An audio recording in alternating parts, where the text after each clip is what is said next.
Good morning, ladies and gentlemen. Welcome to the first press briefing of the third day of the AAAS in this wonderful city of San Francisco.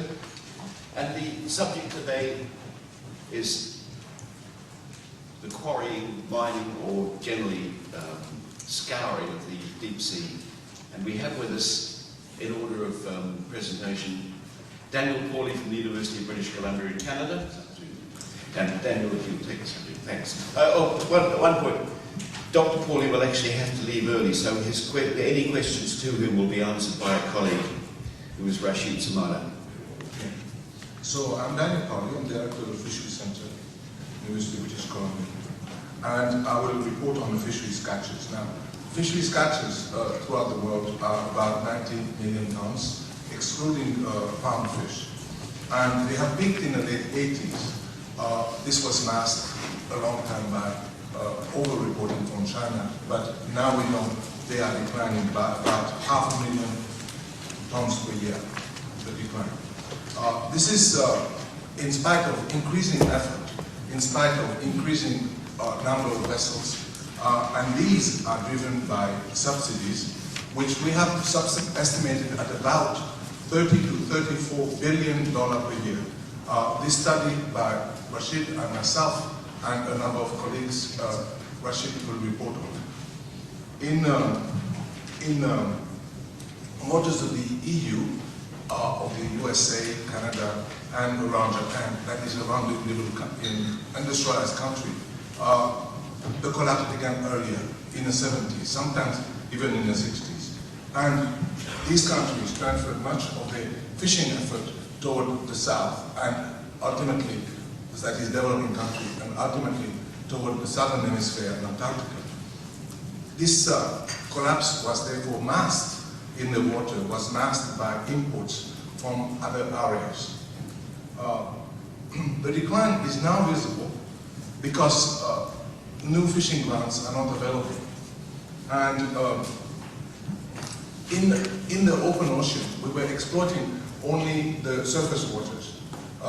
Tuna are oceanic, but they are caught mainly at the surface or near surface.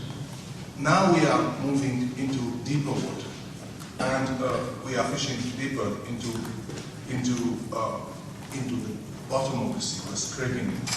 The method that we're using is trawling, and it's very inefficient in terms of fuel, which, by the way, is heavily subsidized, and Rashid can tell you about that. For example, you need 5 to 8 kilograms of fuel to get 1 kilogram of lobster. The deep sea doesn't have much food for fish, and it grows slowly.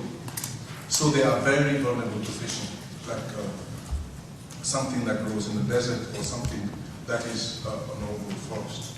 Hence, the fisheries, bottom trawl fisheries conducted in deep water are unsustainable.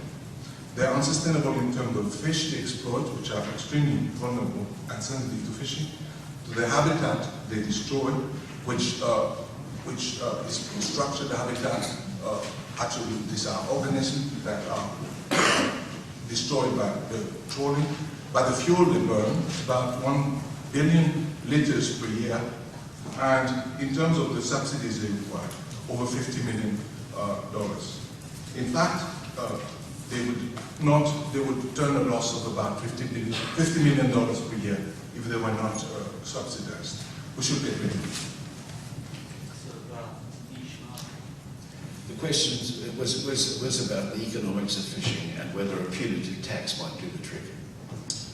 Yeah, I will take that one. I think tax is actually a negative subsidy, right? So that would be a way to neutralize it if it is ever possible to impose such taxes. Yeah, that's one possible.